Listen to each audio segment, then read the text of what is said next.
fighting each other, cautious because many other countries involved in the hostility and hatred in the Middle East did not sign, and they are not celebrating. Rather, they are furious. But at least the number of belligerents was reduced by 2, and the general view in Washington is that there is always hope. So, even knowing all of this, they celebrated tonight in a tent the size of a circus tent put up beside the White House with beef and salmon and music and California champagne and hazelnut mousse. Here's John Dancy. President Carter has called today's treaty signing little short of miraculous. Tonight, the White House threw a party deemed appropriate to celebrate such an event. 1,300 people dressed up and having dinner on the White House lawn, an event so huge the White House had to rent a red and yellow circus tent to accommodate it, along with tables, chairs, silverware, and glasses. It was a party, and everybody looked happy, as they were supposed to. Mr. Carter even blew kisses across the room. In his toast, the president again asked the other nations of the Middle East who have rejected the peace treaty to join in. We hope that the Palestinians and others will soon join us in our efforts to make this treaty the cornerstone of a comprehensive peace, a true and a lasting peace, a just peace for the entire Middle East. I welcome and invite those who have so far held back, for whatever motive they might honor, to join us in the future. In his toast, President Sadat praised Mr. Carter's courage and willingness to carry through the negotiations. President Carter has promised me to spare no effort to ensure the coronation of our efforts. I have full confidence in him. He has been a wonderful partner and a courageous statesman. But Begin outdid Sadat in his praise of Mr. Carter. I suggest, ladies and gentlemen, that all of us, President Sadat and myself, all of us assembled here, do decide to nominate President Jimmy Carter as a candidate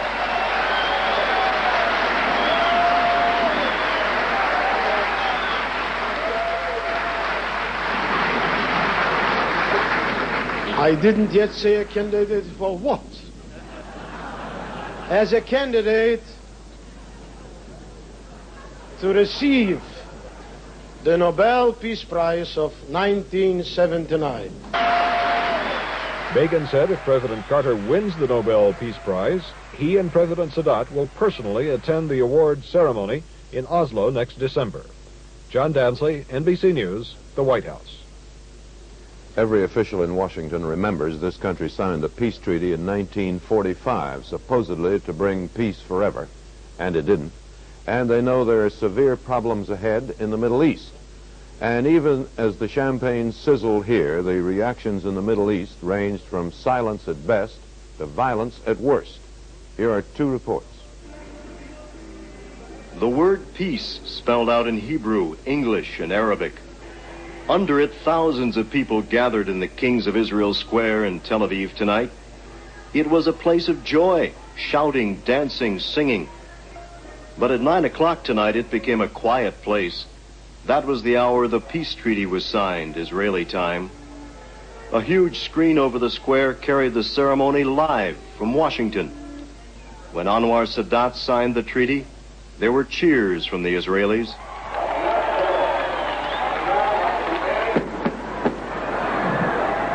And when it was over, the sky above Tel Aviv exploded in colors.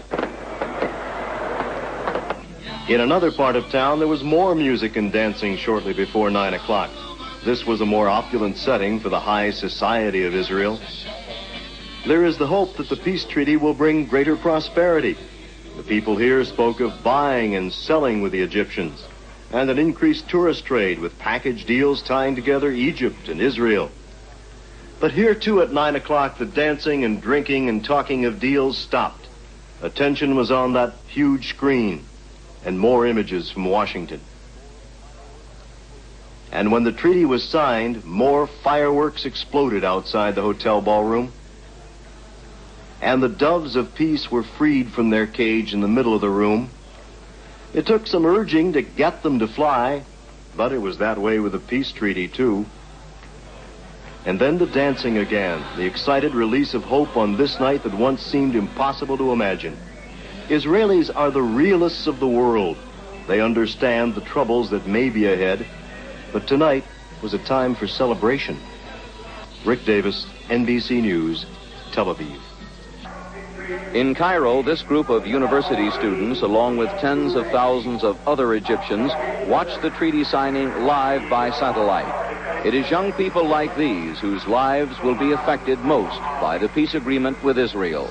Their comments ranged from all-out support to deep skepticism. Yes, I feel great about it. I mean, I see that in the sense of for a better future for Egypt. This is what Egypt needs. It needs peace in order to use up every resource it has and every cent it has for building up itself again, you know. The poor people paid a lot during the war, and I think that the poor people is going to pay the price of the peace also. When two countries want peace, it takes a very long time to get together. Besides, they will come together nicely, you know, without this Hollywood show that we just seen now, and without, I'm sure, having President Carter to be as a mediator or as a full-part actor or partner in that show. I'm 26 years old, and all I heard of is war, war, war. Now I feel it's great that no more war, you know, peace is fine. I think peace is great, really. Once you live on planet Earth, you got to deal with the whole people on planet Earth anyway. You know, we're all human beings, and I think peace is great. We cannot trust the Israelis.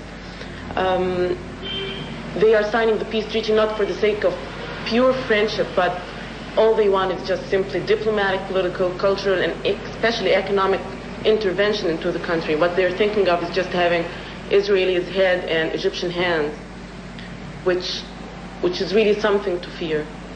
We cannot afford fighting against a big power, which is America. I mean, America has been helping Israel so long, and it really backs it military-wise and as well as economically and politically.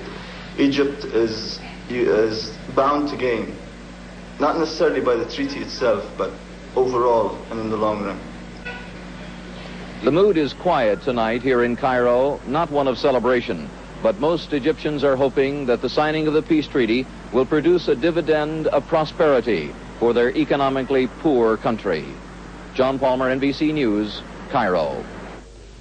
After the signing, Prime Minister Begin talked to the Israeli press corps in Washington, giving his thoughts to be sent home, and afterward he was asked what he had said to the Israeli people, and this was his response.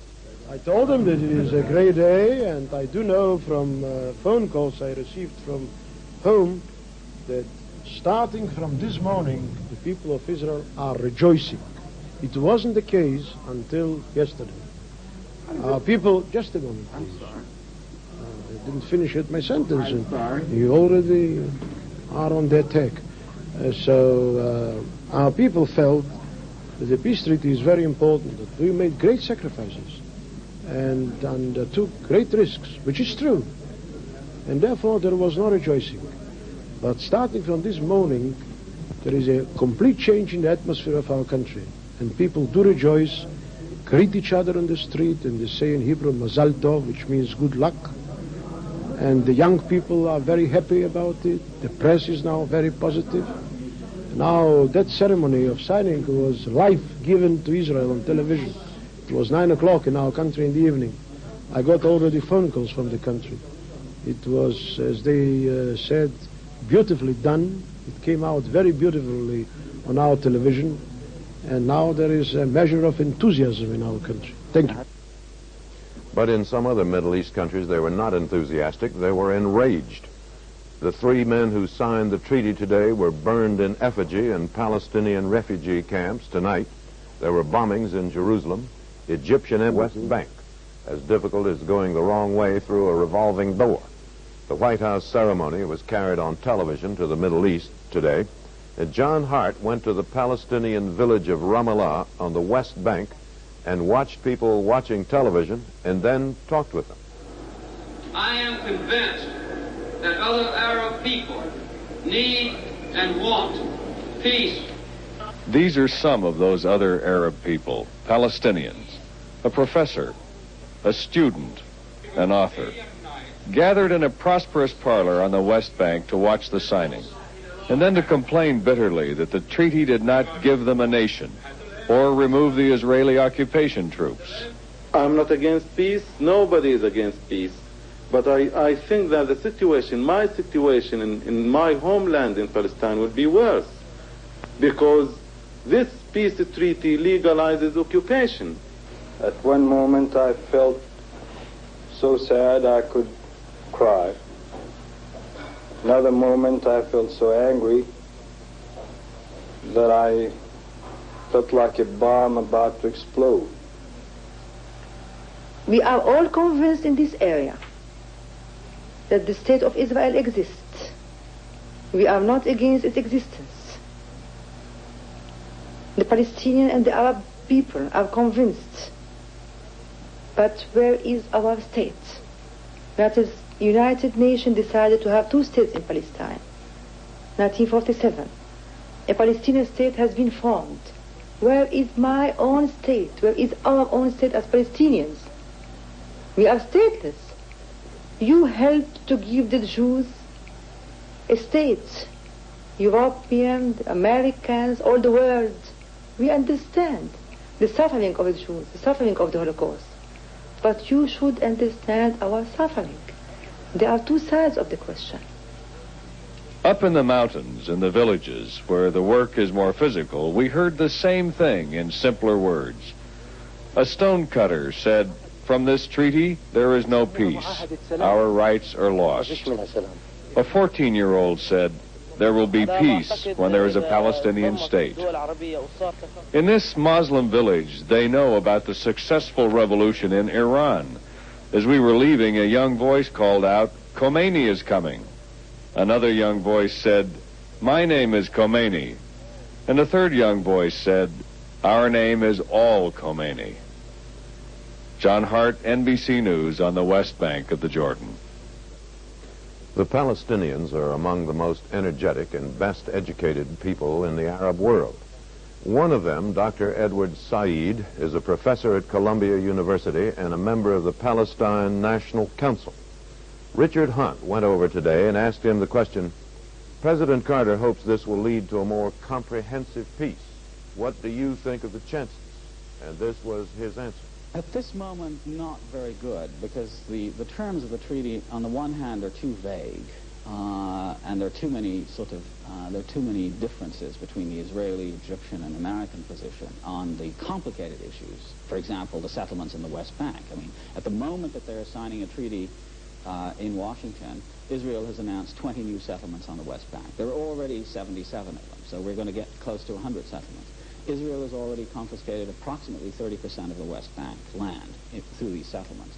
There are 90,000 people settled on the West Bank from Israel. So these are the things that haven't been touched upon in this treaty or in the Camp David negotiations. And until they are addressed directly and not by sort of implication on the side, I think this treaty is going to stay where it is. And it's going to be very expensive. Well, obviously, in parts of the Arab world, at least, this peace treaty is being looked upon as a disaster. And in this country, of course, it's being looked upon as a considerable achievement. Are you Arabs right, or are we Americans wrong, or what is going on? Well, I think the major misunderstanding, or the major discrepancy between the two views, is that most Arabs, and certainly every Palestinian, thinks that this treaty is a way of somehow getting around dealing with the essence of the Palestinian problem, which is that the Palestinians are a dispossessed people without a state of their own. For every Palestinian, the fact of Israeli occupation of the territories means continued exile. And it's not an exile that, you know, is 2,000 years old. This is an exile of 30 years, so that most Palestinians know that Palestine to them is a living reality and a living memory from which they've been excluded. That self-determination may be good for blacks in Africa, it may be good for Vietnamese, but it's not for you yet. And this, after almost 100 years of struggle. At a cost of 15 cents a barrel and selling it for $15 or $20. That can make a lot of money fast. But Israel and Egypt are not among them. Egypt is poor and Israel is not rich. As the Israelis say, if Moses, in leading his people, had turned right instead of left, they would now be selling oil instead of oranges. So the cost of resettling people and moving air bases and so on is very high, billions. And both countries are asking the U.S. to help pay for it. Here's Steve Delaney. The Carter administration has pledged to underwrite the peace treaty at a cost of several $billions. The Israelis will get about $3 billion in extra aid, mostly for relocation. When Israel pulls out of the Sinai, it will leave behind 2 big air bases and an extensive network of fortifications and early warning systems. $1 billion will be used to build 2 new air bases on the Israeli side of the new frontier. The rest, $2 billion or so, goes to building new defensive systems and to relocating the civilian settlements which will end up in Egyptian territory. The Egyptians will get somewhere between $1 and $2 billion in extra aid, mostly military. The Egyptian defense minister has been here lately with an enormous shopping list. Egypt has been using Russian weapons, but they're either wearing out or becoming obsolete or both. Egypt would like to rearm with the best of American military hardware. The Pentagon won't say just what the Egyptians are going to get until after a survey team goes out there next month to take inventory. But the list is extensive. There are people in this country who believe that spending all that public money to underwrite a peace treaty is not good in principle, and besides, they say, the country can't afford it anyway. One of those with reservations is Republican Congressman Robert Michael of Illinois, the House Minority Whip. I'm just getting more and more of the feeling that we bought a treaty rather than negotiated one. And the kind of financial considerations we're hearing in the billions of dollars for both sides, and then over a protracted or extended period of time, how much more does that suggest we would be obligated to? And it's in the billions of dollars. And then we get in a period of austerity, budget figures as they are today, that they're going to have a bearing upon domestic programs. There is no doubt the money will about who gets how much, for what, and with what strings attached. Steve Delaney, NBC News, the Capitol. For months, President Carter's standing in the American Jewish community has not exactly been the highest. He's been accused of siding with Egypt, of blaming the lack of a treaty on Israel, of being far less than even-handed. Well, today there was a meeting of rabbis in Phoenix, and Bill Sternoff went to ask what they think now. Many of these rabbis had been critical of President Carter.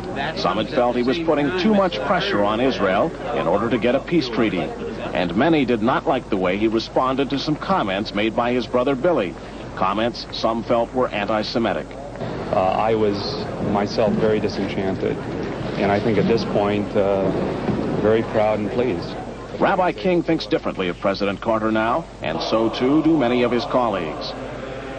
They are Reform rabbis. They represent about a third of America's Jewish community. And together with their congregants, they support Israel, spiritually and financially. Let every wanderer come home from the bitterness of exile, and may our... The rabbis are grateful for the treaty between Israel and Egypt, and at their annual meeting here in Phoenix, they set aside time to commemorate the historic agreement. We look upon the events of past weeks as part of a long and difficult process that we hope will eventually lead to the well-being of all peoples in the Middle East, and through them, to the well-being of the peoples of all the world. The rabbis witnessed the treaty signing on television. They applauded after President Sadat and Prime Minister Begin signed the treaty. And they responded again when President Carter placed his signature on the documents. President Carter helped answer prayers for peace that are centuries old, and the rabbis were thankful. A few, however, said they are still worried about Israel's future, about what happens next, about what new concessions President Carter may demand from Israel to secure the comprehensive peace settlement everyone here wants. Bill Sternoff, NBC News, Phoenix. John Chancellor watched the signing ceremony this afternoon, brought about after great effort by President Carter and the U.S. government. And he has some thoughts about the role of American power in world politics and the fact that while the U.S. can no longer run the world, its power is still substantial. It is hard to have watched today's signing ceremony here at the White House without thinking of the role in all this played by American power. There's been some talk recently about the decline of American power, of this country's inability to have its way in the world. Some of that is true. But it is also true that what happened here today, the signing of this historic treaty, could not have happened without the Americans. President Sadat made the opening 16 months ago when he went to Jerusalem. Prime Minister Begin showed enormous political skill, especially in keeping his own Israeli hardliners from going into total revolt.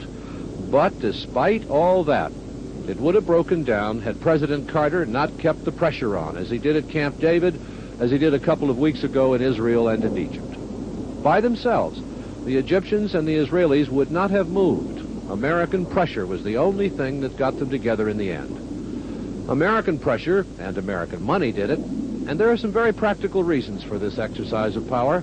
For example, another Arab-Israeli war would probably have shut off the oil from the Middle East for countries which support Israel, as we do. Another war out there might have brought us face to face with the Russians. After today, it is less likely that these things will happen. And one very important reason for the new situation is that the United States, in the person of President Carter, kept the pressure on. The exercise of power, and it worked. David? President Carter and the United States, for their part in struggling over the years to bring this off, will no doubt pay some price. Hostility in some Arab countries, perhaps retaliation in some form. There's a fable dating from 1727 saying, "Those who in quarrels interpose must often wipe a bloody nose." Well, even so, a country that has the ability to turn war into peace and fails to do so for fear of inconvenience to itself could hardly call itself civilized. Thank you, and good night.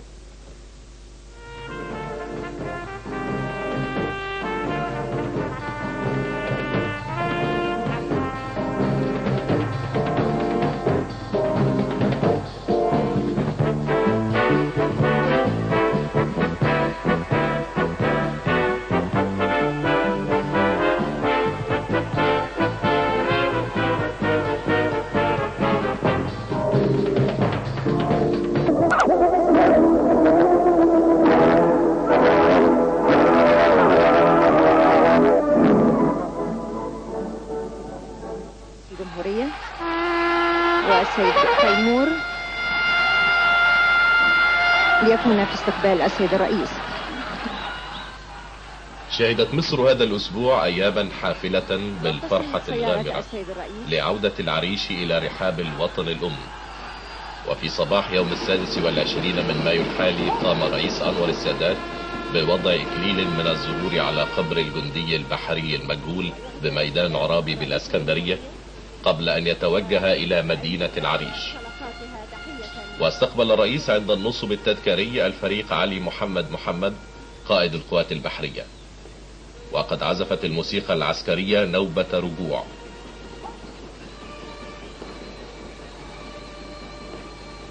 وتقدم السيد الرئيس إلى النصب التذكاري.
وأطلقت المدفعية البحرية 21 طلقة، ثم أطلق البروجي نوبة صحيان.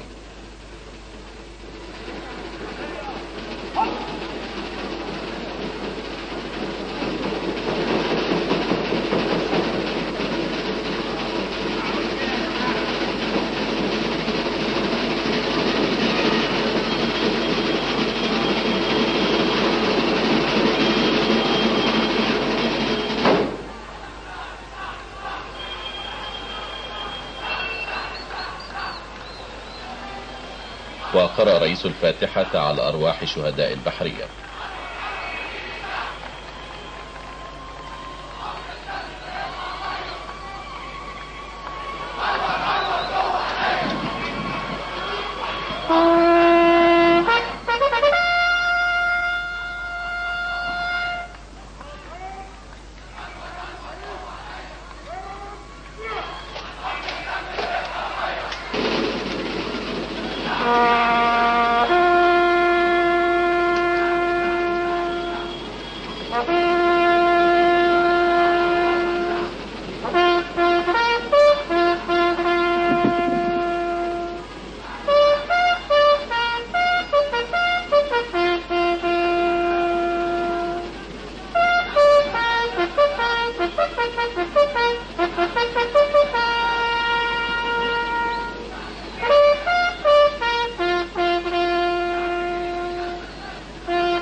السيد الرئيس ليحيي جموع المواطنين الذين احتشدوا لتحيته والترحيب به، معبرين عن فرحتهم بهذا اليوم سيادته كبار الضباط وقادة الوحدات البحرية. ويتجه السيد الرئيس ليحيي كبار رجال القوات البحرية.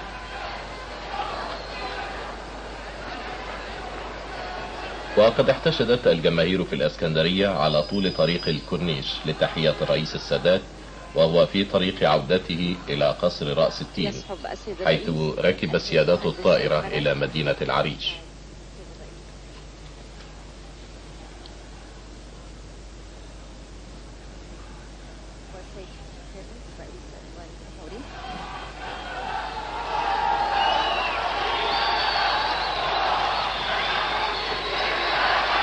ثم يتوجه السيد الرئيس وبصحبته السيدة جيهان السادات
ويؤدي حرس الشرف التحية للسيد الرئيس بعد أن عزفت الموسيقى السلام الجمهوري،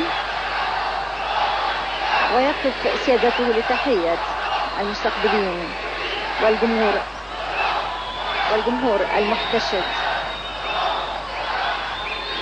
على كورنيش النيل.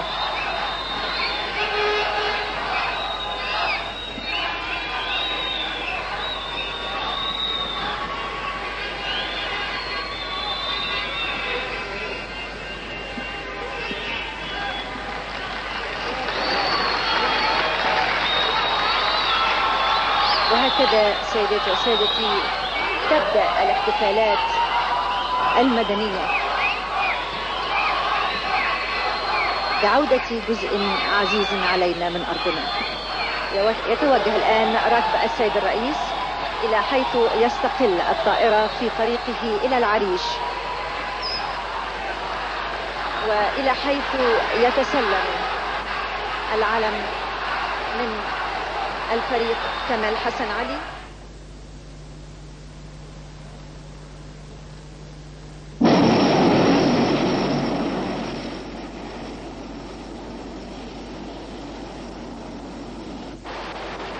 وقد وصل الرئيس أنور السادات في الساعة 11 قبل ظهر يوم السبت إلى مطار العريش ترافقه السيدة جيهان السادات. وكان في استقبال الرئيس السادات السيد محمد حسني مبارك نائب رئيس الجمهورية، ودكتور مصطفى خليل رئيس الوزراء ووزير الخارجية، والسيد ممدوح سالم مساعد رئيس الجمهورية، وكذلك الإمام الأكبر الدكتور عبد الرحمن بصار شيخ الأزهر، والبابا شنودة بابا الإسكندرية وبطريرك الكرازة المرقسية. كما كان في استقبال السيد الرئيس الوزراء وممثلو طوائف الشعب المصري وكبار قادة القوات المسلحة والأمين العام للحزب الوطني الديمقراطي وكثير من أعضاء الحزب وجماهير المواطنين من أهالي العريش وسيناء الذين احتشدوا لمشاركة قائد السلام الاحتفال التاريخي بعودة العريش إلى الإدارة المصرية.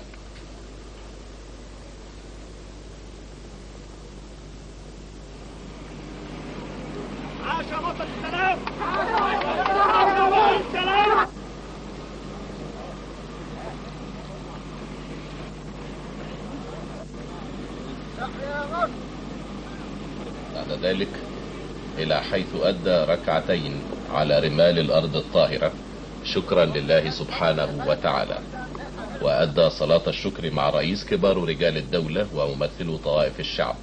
وقد أما الصلاة الدكتور عبد الرحمن بصار شيخ الأزهر، وكان بجوار الرئيس في الصلاة السادة حسني مبارك ودكتور مصطفى خليل والمهندس عثمان أحمد عثمان والفريق كمال حسن علي وزير الدفاع والإنتاج الحربي. كما أما الأنبا شنودة الإخوة المسيحيين في صلاة شكر لله سبحانه وتعالى على عودة مدينة العريش إلى السيادة المصرية.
الشمال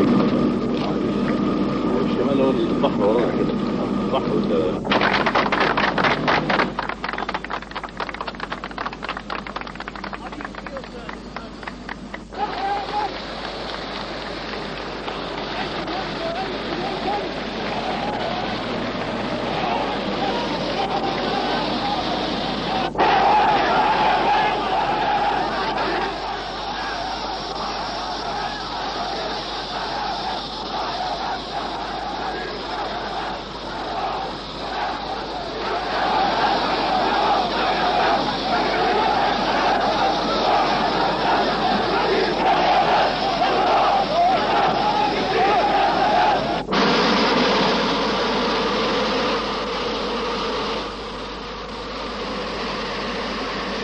وعقب انتهاء الصلاة قام الرئيس بتحية ومصافحة عدد من قادة القوات المسلحة، وبعد ذلك أقلت السيد الرئيس طائرة هليكوبتر متوجها إلى النصب التذكاري للجندي المجهول على بعد 3 كيلومترات من مطار العريش.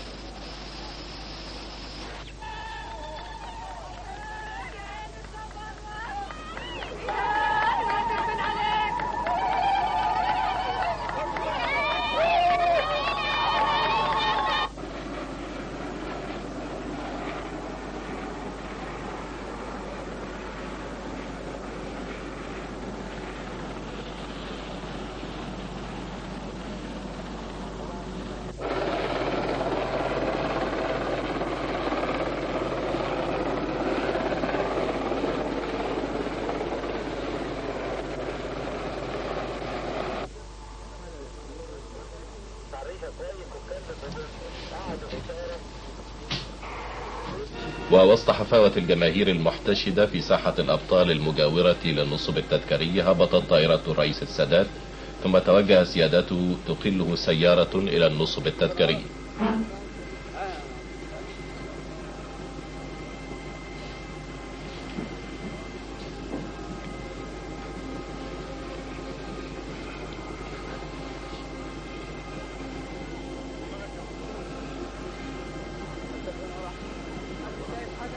وبعد أن صافح السيد الرئيس كبار مستقبليه، عزفت الموسيقى السلام الوطني لجمهورية مصر العربية، على حين وقف رئيس السادات والذين في منطقة النصب التذكاري في خشوع وفاء لمن قدموا أرواحهم فداء لمصر الخالدة.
وقام الرئيس بوضع إكليل من الزهور على النصب التذكاري